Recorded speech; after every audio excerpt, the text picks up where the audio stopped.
과거 이해운 후보자가 연루됐었던 이른바 옥여사 김치 스캔들까지 지금 다시 재조명되고 있습니다. 이해운 후보자는 바른정당 대표 시절에 해당 스캔들로 인해서 대표직을 내려놓은 바도 있습니다. 당시 일단락됐던 해당 의혹도 다시 지금 재소환이 되고 있는 것인데요. 특히 당시 김치를 담가줬던 옥 씨는 억울한 듯 저희에게 먼저 전화를 걸어오기도 했습니다. 자, 목소리 들어보시죠. 김치를 이렇게 해서 주신 어떤 특별한 이유가 있습니까? 요구를 해왔죠. 이혜원이가 지 주소를 보내줘가지고 갖다 준 거예요. 무슨 김치값을 줬다. 네. 이렇게 이야기를 하더라고요. 50만 원 나중에 줬다. 뭐 이런 식으로 이야기를 지가 했더라고요. 김치값은 안 받았어요. 다 많죠. 뭐 시계도 있고 백도 있고 현금도 있고 현금이 한 5, 6천만 원 되고요. 백은 현물로 돌려받았어요. 현금은 다 안 받았고 뭘 해준다 그러고 돈을 받았을 거 아니에요. 청탁을. 돈을 받아가지고 안 해줘 그냥 돌려줬잖아요. 몇 년 동안 쓰다가 지가. 네. 그럼 제가 안 되나요? 자, 김치 스캔들이 불거졌을 때 이해운 후보자는 김치값으로 50만 원 입금했다라고 해명을 했었고요. 그리고 명품에 대해서 다 돌려받았고 빌린 돈 역시 대가성이 없었다라고 주장했었고 그 돈은 다 갚았다라고 얘기했습니다. 그러나 전혀 지금 옥 씨의 주장과는 맞지 않는 부분들이 상당히 많습니다. 조기현 변호사님. 일단 옥 씨 주장만 보면 그때 사건화 됐을 때의 법적 문제가 되지 않았던 내용과는 사실관계가 좀 달라 보입니다. 네. 단순한 이 채권 채무 관계로 보이지 않는 내용을 지금 옥 씨가 주장하고 있어서요. 청문회에서 이걸 어떻게 해명할 수 있을지 모르겠습니다. 일단 뭐 김치값도 그렇고 네. 명품도 그렇고 돈도 그렇고 굉장히 여러 차례 거래가 있었던 것 같고 옥씨 표현에 의하면 그에 대해서는 어떤 정도의 대가 관계성 거래로 지금 추정이 됩니다. 그렇게 네. 말을 하고 있고요.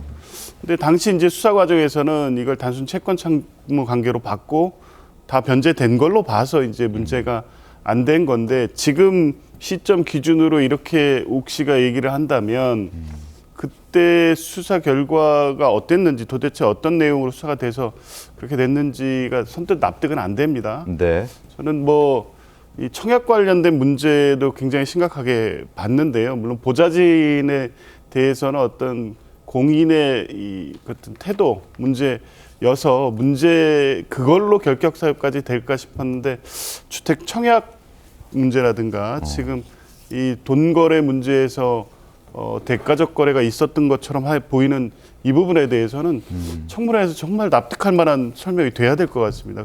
그냥 지금 나와 있는 소명 정도 그리고 그때 법적 문제가 되지 않았다라는 것으로 네. 넘어가기에는 지금 쉽지 않은 상황으로 가고 있어서요. 이해운 후보자가 이 청문회 때 며칠 남지 않았습니다만 그 안이라도 좀 명확한 설명을 내놨으면 좋겠습니다. 알겠습니다. 당시 이 사건은 검찰에서 무혐의로 결론을 내리기도 했었는데 저희가 옥 씨와 통화를 해봤더니 굉장히 놀라운 이야기를 들을 수 있었습니다. 이해운 후보자가 이 무혐의를 받는 과정에서 굉장히 이상한 일이 벌어졌다라고 이야기를 저희한테 해준 겁니다. 어떤 일이 벌어졌을지 직접 목소리 한번 들어보시죠.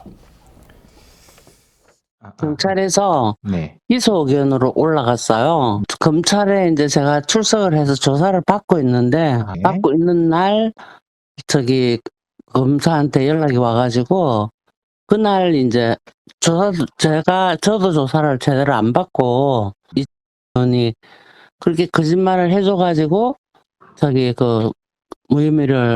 없음을 받았더라고요. 아, 알겠습니다. 짜고 둘이서.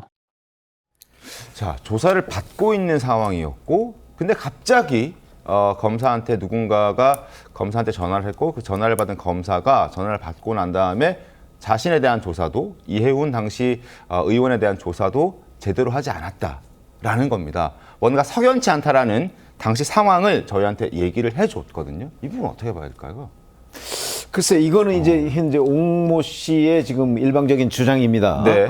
그래서 실제 어떤 일이 있었는지야 뭐 저희야 알 길은 없는데 다만 이제 천하람 개혁신당 의원이 이제 입수했다고 하는 이해운 비망록 본인은 뭐 쓴 적이 없다고 얘기를 하지만 네. 그 내용을 보면 검찰을 상대로 그 이해운 후보자가 상당히 로비를 한 흔적들이 거기에 다 기록이 돼 있거든요. 네. 만약에 이혜원 후보자 본인은 이제 쓴 적이 없다고 하지만 그 필적이야 뭐 감정하면 금방 나올 거고요.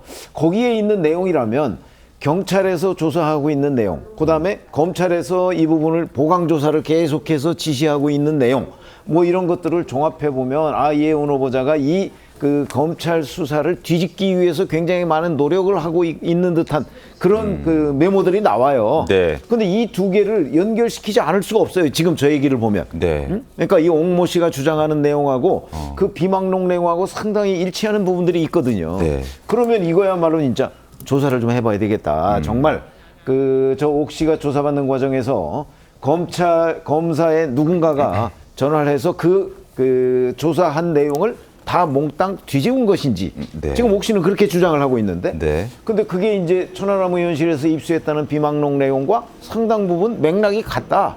그러면 이거야말로 수사에 아주 결정적인 단서가 될 수 있는 것 아닌가? 저는 그렇게 봅니다.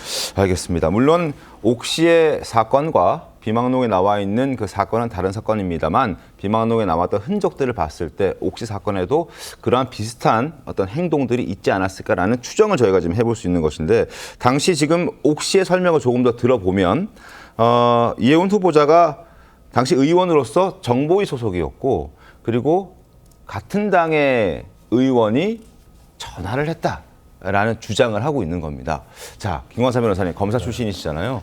저런 일들이 흔합니까? 저런 일들이 만약에 옥 씨 주장에 맞다면 어떻게 봐야 아니 됩니까? 흔한 일은 아니죠.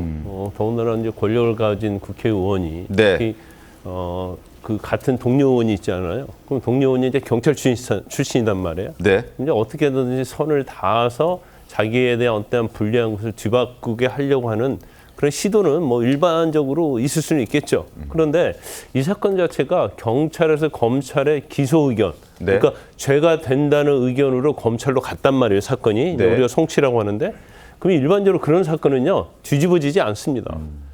검찰에서 조사를 않고 바로 기소를 하든지 아니면 좀 약간 문제가 있으면 보강 수사에서 기소하는 것이 거의 한 90% 정도 된다 이렇게 볼 수 있는데 네. 경찰이 죄가 된다고 올렸는데 이제 검찰에서 이게 무혐의로 바뀐 거잖아요. 그럼 제가 좀 한 가지 이해가지 않는 측면이 지금 이혜원 후보자는 계속적으로 자기가 돈을 빌렸다고 하고 있어요. 네. 근데 우리가 지금 최근에 이혜원 후보자의 어떤 재산을 보면 뭐 200억 뭐 그런 얘기 나오고 있잖아요. 또 그 당시에 재산이 엄청 많았단 말이에요. 네. 더군다나 이렇게 재산이 많은 사람이 돈을 빌렸다? 이게 말이 되지 않는 거예요. 정치자금이나 뇌물죄에서 대부분의 많은 피의자들이 네. 돈 받은 거 빌렸던 걸로 둔갑을 많이 시키거든요. 이게 전형적으로 이제 그런 식으로 이제 변명을 하고 있다 이렇게 보고요.